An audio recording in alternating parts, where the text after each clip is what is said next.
It's no joke. We live in the United States of Israel. In this country, you can criticize our government or America, no problem. But the minute you criticize Israel, you are labeled an anti-Semite, a terrorist, a radical Islamist.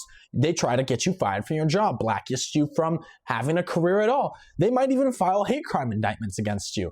Oh, and if you want to protest Israel on a college campus, now they're talking about deporting you, revoking your visas. The Trump administration just froze the visa program for international students because they want to screen all current ones to see whether or not they've expressed anti-Israel sentiments, which they label as anti-Semitism and grounds to deport them out of this country, which they've been doing. They've revoked visas of hundreds of international students who have been critical of the ongoing genocide that Israel is carrying out in partnership with our government here in America. What's happened to this country is horrific. It's very sad. We have so many laws, hundreds, if not thousands of laws in this country protecting the state of Israel from being criticized for what they are doing.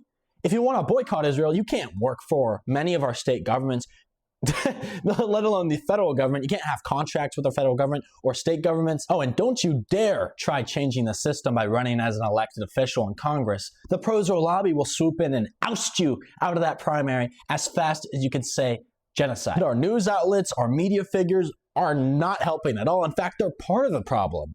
Manufacturing consent for war crimes, covering up the genocide, trying to make sure you don't question what Israel is doing. Name one other country in the world where it is illegal to criticize a foreign government and not their own government. If you said Germany, that might be one of the only right answers. In Germany, you can't criticize the state of Israel either. This is an embarrassment. This is an embarrassment. We have a foreign lobby that has installed hundreds, a supermajority of Zionists into our Congress. They don't reflect the attitudes of their constituents or the American people. They've been installed to help carry out this genocide, to maintain support for the apartheid state of Israel in this country. Of course, this is all to blame on the way our campaign finance works in this country, where lobbyists can pour unlimited amounts of money into candidates and give them massive pools of dark money that the public has no idea about.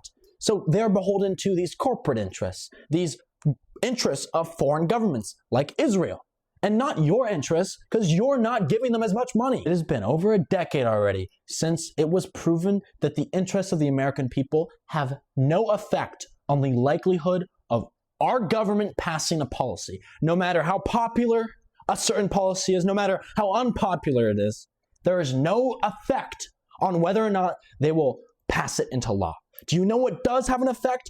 Special interest groups and corporate interests. Zionists have taken advantage of this structure. AIPAC, the pro-Israel lobby, have taken advantage more than anything I have ever seen or investigated in my whole life.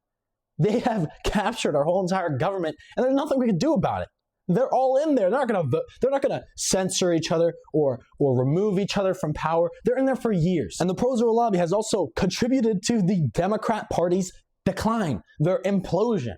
The reason that the Democrats' approval ratings are so low is because the people in power, the leaders who have been propped up by corporate interests and the pro-Israel lobby, they don't reflect us. They don't reflect their supposed constituents, the Dem voters in this country. They care about who's paying them, not you.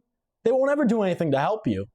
The only good thing about it is that as of recently, Americans have started to gain consciousness about some topics in this discussion. For example, most Americans think that the label of anti-Semite is often used to discredit critics of Israel. They're also becoming a lot more aware about AIPAC. They don't want to vote for candidates who are taking AIPAC money. It's blood money. So if you didn't know anything about this, then it's my job to say welcome to the United States of Israel. Please watch my other content. I have a ton of stuff up about this. Support my page by going to my bio. There's a bunch of links. You can find me on other socials, so you make sure you don't lose me in case I get removed. Thank you, and free Palestine.